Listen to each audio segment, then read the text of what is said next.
Hi everybody, and welcome to Random Info Corner. I'm your host, Meanie Tiny, and today we will be talking about ideas and inspiration for a new writer. Now, it doesn't matter if you are writing a novel or a script for a TV show, a new writer will have difficulties starting out. Everyone does. What many people don't realize is that there is a difference between ideas and inspiration, and people seem to confuse them.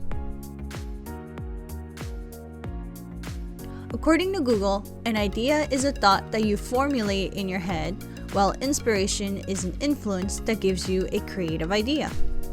A good, simple example would have to be in fashion. If you are someone who makes fashion because you were inspired by your favorite dressmaker, that is inspiration. But if you are someone who probably has a family member who cannot wear certain fabrics due to some skin condition, you might get an idea for a new fabric line. The inspired person already knows what they are going to make, while the idea person has to do a bit more digging in their research since it's something new.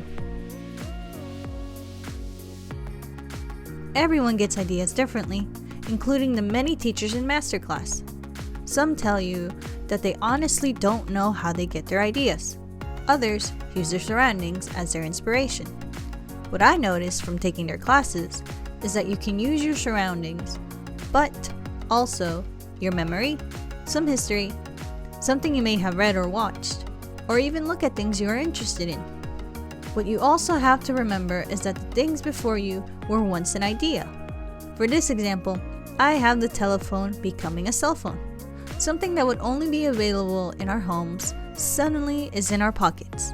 Being able to talk to people that is not in the same room has been done. But being able to talk to them no matter where you are, even in, let's say, the beach, that has never been done yet. So remember that some ideas have been done, but you can improve on them. You just have to learn from their mistakes and make the idea your own. Sometimes there are bad ideas for a story, and other times there are good ideas. You just have to trust yourself and ignore others in order to make that wrong idea blossom into a good idea. For inspiration, you can use your imagination to tell a story that has already been done. It's okay to retell a story, like in fairy tales. The story of Cinderella has been told so many times that everyone has their favorite version of said story. That being said, anyone can come up with a story to tell. You just have to recognize how. For some people, like myself, the ideas just come naturally. For others, it might take a little while longer for the idea to hit you. You might also already have an idea, you just don't know it yet, or you refuse to acknowledge it. Believe it or not, there are people who have a story they can tell, but they might be scared or even don't know how to tell it. The idea might not lead them until it is made, or worse, forgotten. A good way to tell if this story is good enough for you is if it lingers in your brain and it becomes the only thing in your mind.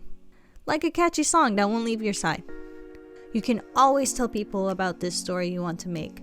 Listen very carefully to the questions they may ask, for it is a good way for you to really start thinking of the story and maybe even fill in a few gaps that you didn't know you had. There are many ways to execute your idea. You just have to know which one will work for you.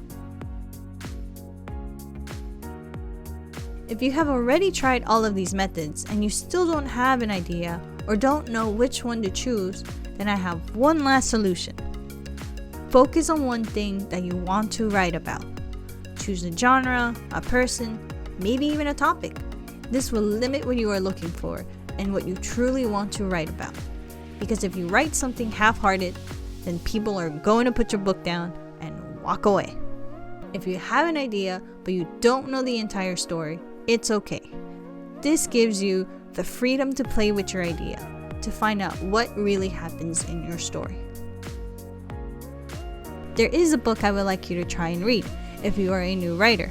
It is called What to Do with an Idea, written by Kobe Yamada and illustrated by Maya Bessam. So sorry if I mispronounced your name. It may look like a children's book, but it covers almost everything I just explained to you, and I want you to see it in their point of view. See how they were able to make a story out of having an idea. If you made it this far and may have gotten lost along the way, or may need some more clarity on a few things, then you're in luck.